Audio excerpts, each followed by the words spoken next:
It's a nostalgic race car. It's a race car that was raced back in the 50s and 60s.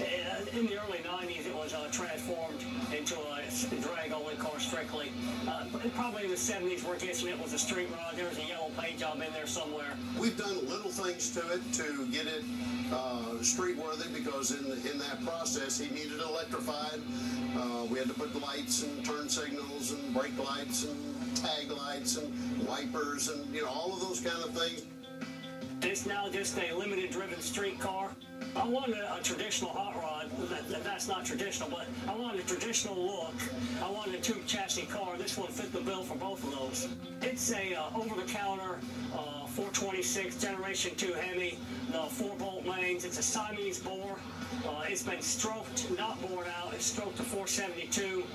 Everything else besides the block and the crank, which is a nodule iron, is Mopar. Everything else is aftermarket. It came with the Hemi, and so that was part of the package I bought from the previous race car owner.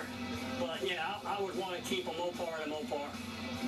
The grill shell originally came and it was almost flat up on top. It was more erect, and it didn't flow with the cowl. So what we wanted to be able to do in working this out with Roger is to give the grill a little bit of rake, put a little bit of a scoop or a little bit of profile in the grill shell.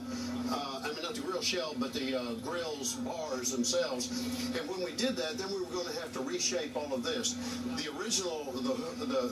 original shell that he bought the car with extended back here, and it came to just ahead of the gas filler. It's a rush to have him drive the car and you're in the passenger seat and at 4,000 or 5,000 RPM. It does. It just leaps. It's incredible.